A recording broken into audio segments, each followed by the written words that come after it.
This presentation is intended to give an introduction to preliminary screenings. A preliminary screening is an initial consideration of the potential impacts of a proposed activity, including the potential to cause public concern. We will expand on what this means later in this presentation. A preliminary screening is the first stage in the Environmental Impact Assessment, or EIA, process. The EIA is a process which examines the potential impacts of proposed activities, and this is done to promote sustainability and avoid costly and problematic mistakes. An EIA is intended to anticipate and avoid environmental problems, rather than reacting and fixing them after they occur. For the large majority of projects, the initial preliminary screening step will be sufficient. Fewer projects undergo the next step of an environmental assessment, and even fewer proceed to an environmental impact review.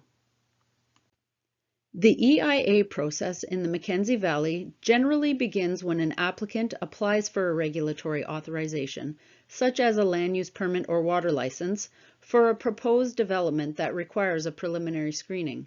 The regulator, most often the Land and Water Board, must conduct a screening on the activities before issuing the authorization. The preliminary screening is the mechanism for referring the development to environmental assessment, if necessary, and must be conducted for the project as a whole. The screening cannot be split to address different project components or phases. For example, in order to issue a construction or early works permit while a project goes to environmental assessment. Although agencies that conduct preliminary screenings are also regulatory authorities that issue authorizations, when they are conducting screenings, they separate the dual roles of preliminary screener and regulator.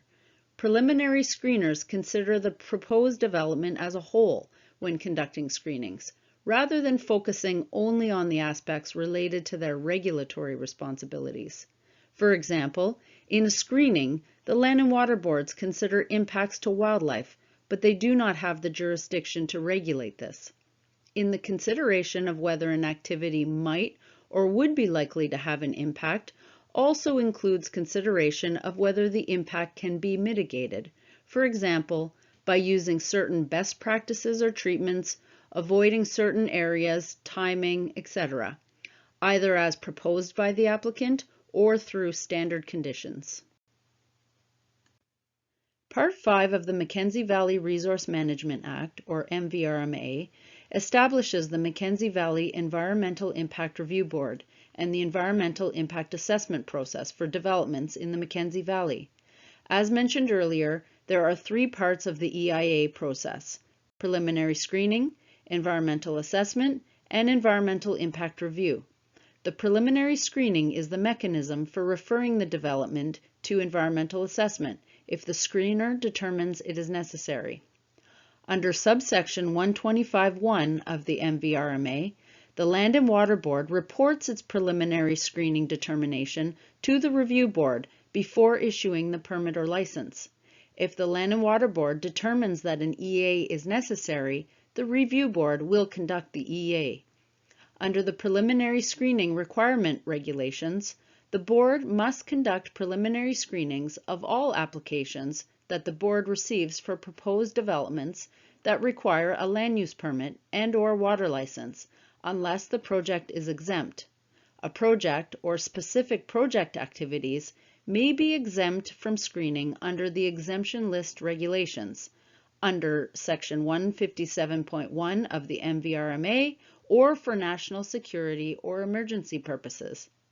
Unless exempt, all activities proposed by the applicant are subject to Part 5 of the MVRMA. The GNWT, the federal government, and some Indigenous governments also have the ability to refer a project to EA. The Review Board may also call the development up to EA on its own motion before the permit or license is issued, regardless of the Land and Water Board's decision. More information on the EA process is available in the Review Board's Environmental Impact Assessment Guidelines. Preliminary screenings are focused on determining whether there might be significant adverse impacts on the environment or public concern related to the proposed activities. If the preliminary screening finds that the proposed development might cause significant adverse impacts or might be a cause for public concern, or both, then the preliminary screener must refer the project to the Mackenzie Valley Environmental Impact Review Board for an environmental assessment. Preliminary screeners have the challenging task of identifying all potential impacts. This means any effect on land, water, air, or any other component of the environment, as well as on wildlife harvesting, and includes any effect on the social and cultural environment or on heritage resources. To do this, they often must rely heavily on the specialists, including the knowledge of local people and the issues raised by the people who may be affected.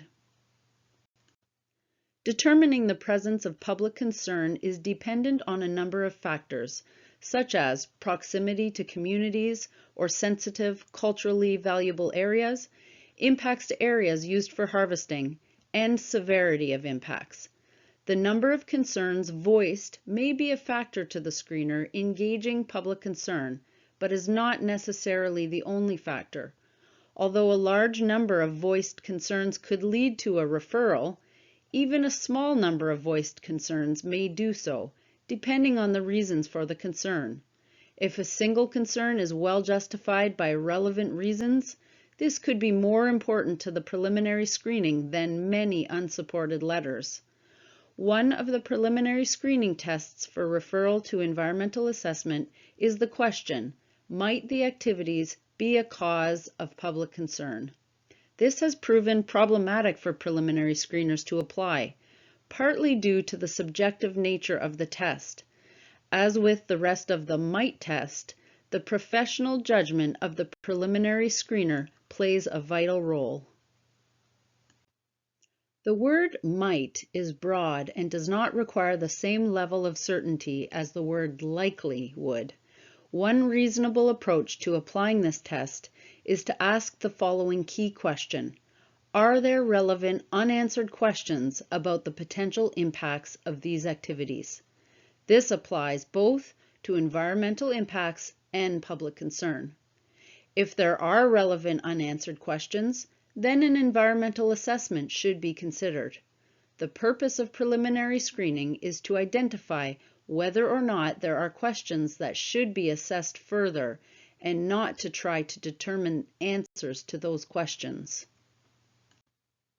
Inside of local government boundaries, the test becomes whether the project is likely, as opposed to simply might, to have a significant adverse impact on air, water, or renewable resources. Likely means having a greater than 50% chance. If so, in the judgment of the preliminary screener, then the development should be referred to the review board for an environmental assessment. Applicants must identify potential impacts and mitigations for the proposed activities. An impact mitigation table is found in land use permit and water license applications. A screening decision is based on the evidence provided during the regulatory proceeding, including proposed mitigations that the applicant provides in the impact mitigation table in their application. The proceeding is an open and transparent process, and the board's reasons for their preliminary screening determination are published and filed to the board's registry. A 10-day pause provides a short, formal period for the review board or other referral bodies to order an environmental assessment after a preliminary screening decision, but before regulatory authorizations are issued and work begins. In summary, a preliminary screening is an initial examination of the potential impacts of a proposed activity. The screening is of the project as a whole.